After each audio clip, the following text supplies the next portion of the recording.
าวแดงนั่นเสือใจเพิ่นแล้วเซินทีวีซ่องนั่นซ่องนี่มาถ่ายทอดโอ้ยลุงฮู้ต้นแผนการลุงฮู้ต้นแต่ลุงห้ามบ่ทันสมัยนั้นมันบ่มี Facebook สมัยนั้นมันบ่มีโทรศัพท์ลุงรู้แผนมันอย่างดีหมาสี่แม่มันน่ะลุงรู้จักว่าไผเฮ็ดไผทำแต่ลุงเว้าบ่ได้เท่านั้นแหละลุงเว้าบ่ได้ซื่อๆลุงรู้จักว่าบักใดมันเฮ็ดบักใดมันล่อบักใดมันทำมันก็รับกรรมไปแหละเดี๋ยวมันก็ตายหมดขอให้พี่น้องคนไทยจงเข้าใจนะครับ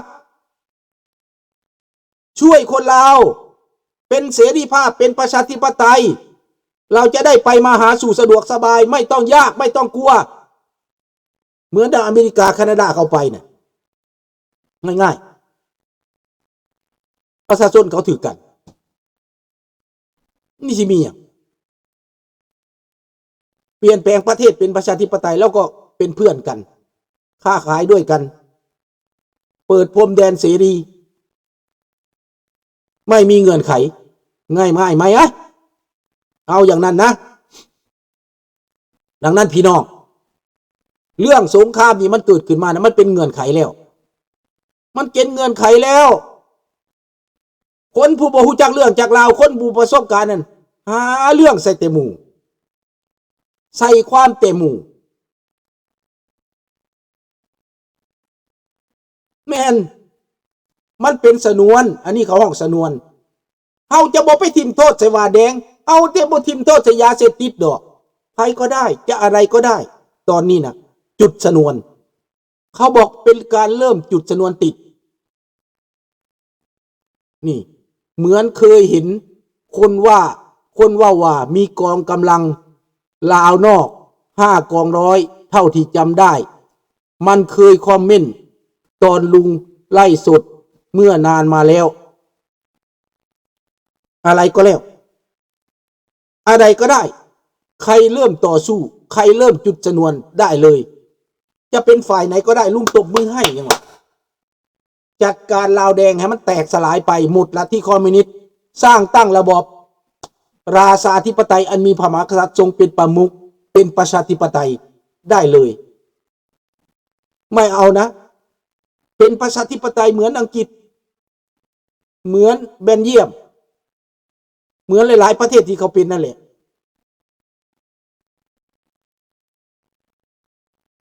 มันเสียใจบ่แม่นธรรมดาได้ถึกแก้วถึกเจ็กหยุดพวกเจ้าบ่เสียใจบ่ดำพวกเจ้าบ่เสียใจบ่คือเขาเหยียบเฮาน่ะเฮาก็เข้าใจตัวที่จะปึกปัญหาขนาดนั้นคุณบอกไฟมันเกิดมาจากผ้าผ่าบ่ต้องหาสาเหตุว่ามันเกิดมาจากไสมันเป็นไฟเฮาใส่ไฟไหม้ป่าจะได้เห็นหน้าหนูผ้าผ่าต้นไม้มันเกิดไฟอันนี้คือกันเกิดสงครามเฮาบ่ได้สร้างแต่มันเป็นเหตุการณ์ที่เกิดขึ้นมันเป็นคนมาก่อขึ้นจุดขึ้นเฮาก็ถือโอกาสนี้เปลี่ยนแปลงประเทศเฮา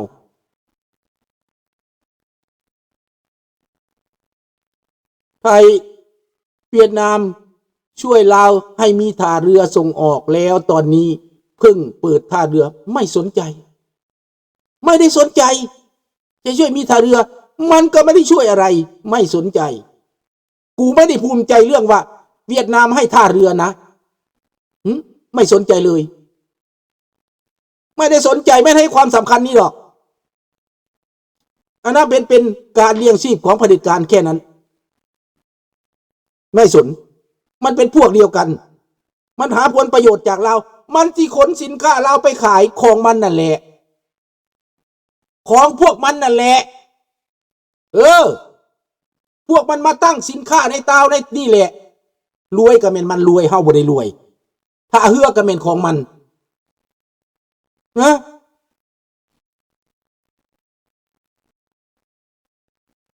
ดังนั้นคนลาวคนไทยต้องตื่นแล้วพอที่จะตื่นแล้ว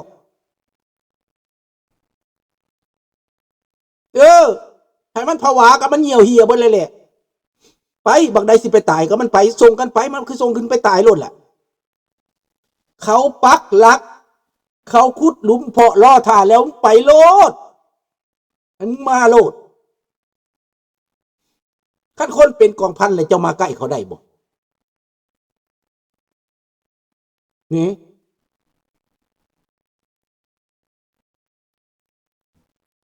มันบ่ได้หยังเด้อส่งทาเฮือไปเจ้าสิไปขายไผเจ้าสิเอาหยังไปขายเจ้าสิขุดไม้ไปขายขุดตอไม้ไปขายเจ้าสิเอาหยังไปขาย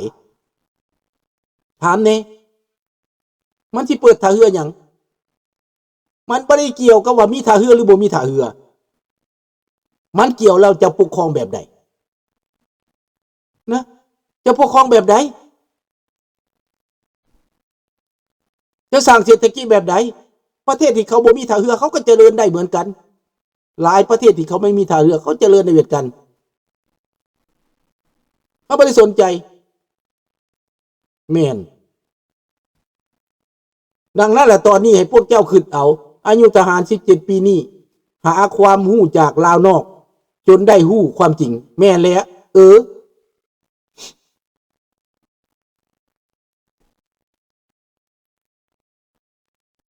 ดังนั้นพี่น้องอย่าไปสนใจมันเลยบ่ได้ไปภูมิใจน้ำเรื่องเศรษฐกิจว่ามันสร้างทาเรือหรือบ่สร้างทาเรือพวกมันเป็นโจรพวกนี้มันจะสร้างอะไรเราไม่สนเราต้องการประชาธิปไตยเราต้องการเสรีภาพเราต้องการคนเราคิดเองทำเองนี่เราไม่ต้องการเจ๊กเราไม่ต้องการแก้วเราไม่ต้องการชาติอื่นที่มาเกี่ยวข้องกับปัญหาเรานี่เท่านี้เป็นเริ่มต้นแหละพวกเจ้าฟัดมันได้แล้วตอนนี้นะลุ่มล้อถ่าสภาพการของโลกนี่มันขึ้นมาดนแท้ยังวะถ้ามันสัตว์กันสงครามโลกเนี่ยเป็นโอกาสของลุงเด้เนาะหวังว่าพวกท่านคงจะเข้าใจเด้อสนวนนี่มันเกิดขึ้นแล้วพวกเจ้าอยากได้นะอยากได้อาวุธเป็นว่าอยากต่อสู้คันอยากต่อสู้ก็เป็นโอกาสเลยเด้อในดินลาวพวกเจ้าเองมันเกิดนะไปซอกแสวงหาแล้วหู้เลยแหละขอบใจดำถ้าผู้ใดคิดแบบนั้นนะเป็นโอกาสเด้อถ้าเหือหลอกตามือใดเขาอยากเอาคืนเขาโอ้ยเขาไม่ได้ให้เจ้าดอกเขาล่อเจ้าไปลงทุนแต่ก็เป็นของเขาให้เจ้าเอาเงินไปทิมอยู่หันอีกนะเจ้ามีความจำเป็นอย่างเจ้าสิทางเหือขึ้นมาเจ้าสิคนยังไปขายวุ่นวายนักแล้วตอนนี้ทางอาวุธทางคนที่ไม่รู้ว่าจะมาจากไหนจับปืนวิธีโค้งที่ดอยยิงเข้ามาใส่ตามทหารลาวแล้วกลุ่มติดอาวุธที่มีเป็นจำนวนมากที่มาแต่ใส่ก็แล้วแต่ละเนาะไม่รู้จากเทวดามั้งเทวดาตนไหนสิมาช่วยลาวก็มาไม่ว่านะไม่ว่า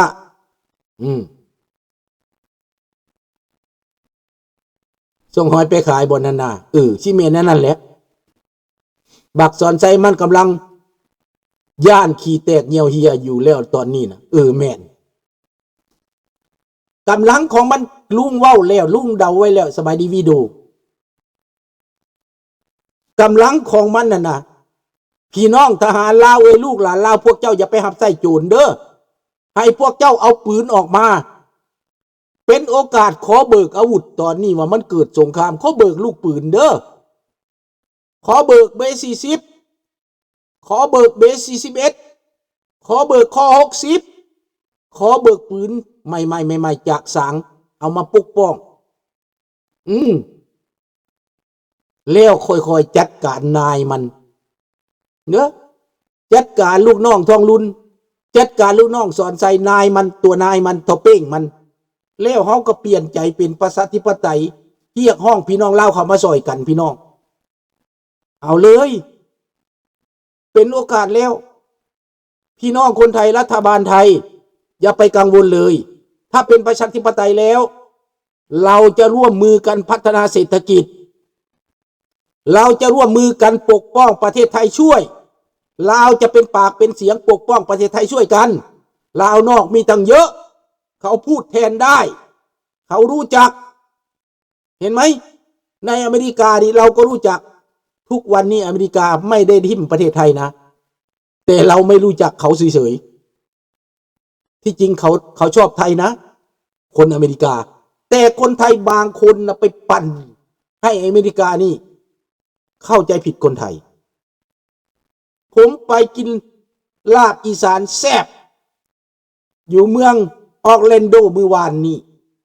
กินลาบอีสานแซ่บไป2 เถื่อมีแต่สาวไทยคนสวยๆไปเสิร์ฟอยู่หันอีลาว่าความเล่าได้บ่ได้เขาว่ามาแต่ใสมาแต่อุดรว่าสันโดยจังว่าปากหวานที่น้อยอีลาว่าสันนี้ในใจนี่นะนั่นแหละเขาก็เอาลาบมีแต่แซ่บๆมากินข้าพเจ้าไปกินสนับสนุน2 เถื่อได้เยอะคันว่าร้านของไทยนี่ข้าพเจ้าไปกินร้านของลาวข้าพเจ้าก็จะไปกิน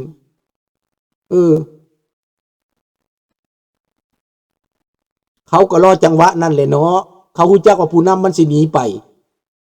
เขาก็รอจังหวะนั่นแหละเอาเลยโลดสอนไส้เปลี่ยนใจซะตัวเปลี่ยนใจซะเฮ้ยเฮาสิอัมเนสตี้ตัวดอกเปลี่ยนใจซะเปลี่ยนใจเป็นประชาธิปไตยเตะบักทองรุ่นไปเลยเฮาสิให้ครอบครัวโตอยู่ตลอดให้รอดแลกกับความอิสรภาพเนาะเป็นประชาธิปไตยเอาไหมหรือจะทำให้มันล่มลงทั้งกระบวนถ้ามันล่มลงทั้งกระบวนมึงบ่มีบอลยูสอนใส่มึงก็เอาตอนนี้แหละยึดอำนาจเลยยึดอำนาจแล้วก็เซิร์ชลาวนอกมาห้องว่าเป็นประชาธิปไตยยึดเลยบักทองรุ่นมันไปแล้วบักกระเหลือไปแล้วจับมันลงมาจับเลยจับสอนใส่น่ะจับอันทองรุ่นน่ะจับเข้าคุกเลยมันลงมาน่ะเห็นบ่ล่ะวิธีปฏิวัติจับมันเลยเปลี่ยนนโยบายมันคัดขวางไว้น่ะเปลี่ยนสอนใส่กับตัวย่านน่ะจากหน้ามือเป็นหลังมือก็ได้ให้มันมาบักทองรุ่นน่ะกลับมาจับโลดลงยนต์มาจับโลดเด้อ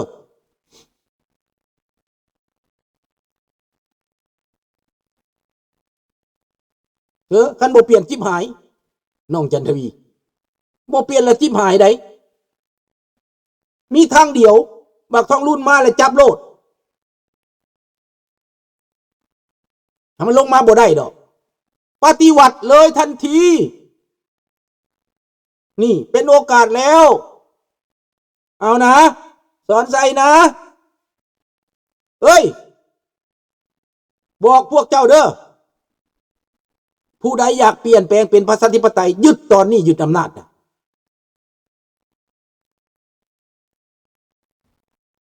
บักไซสมพรสีหุ้มตีสอนใส่ไซสมพรก็โอเค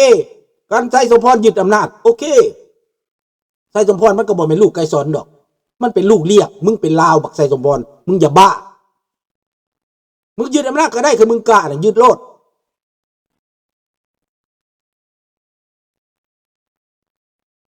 ทองรุ่นที่ไปไม่ใช่ว่าไปร่วมขบวนครบรอบ80 ปีกองกำลังทับแดงไม่ใช่เหรอไปกระตามยึดมาโลดบ่สนใจกองทับแดงมันบ่มีบ่อนเลยเขายิงมอสกูแตกทึ่นๆอยู่ไปตกใส่หัวบักทองรุ่นนี่แม่เนาะโอ้ยพวกกันยูเครนเอาโดรนลงใส่โรงแรมนี่บักทองรุ่นนี่เด้อจัดการมาโลดจัดการมาโลดยึดอำนาจเลยเปิดไฟเขียวให้เหตุแตกทับพนะที่มาบุดให้พวกต่อต้านห้องประชาชนเขารวมมือแล้วก็รวมมือกันกับพวกต่อต้านแล้วก็แล้วเปลี่ยนแปลงประเทศมันจังสิปกครองได้แต่ต่อไปได้บาทนี้อยากปกครองอยากเฮ็ดหยังอยากสร้างเศรษฐกิจการบ้านการเมืองลาวนอกสิไปซอยลุงสุนทราอาสาสิไปซอยเอาคนลาวเอาลูกเอาหลานในต่างประเทศนี่ไปเปลี่ยนแปลงประเทศ แม่น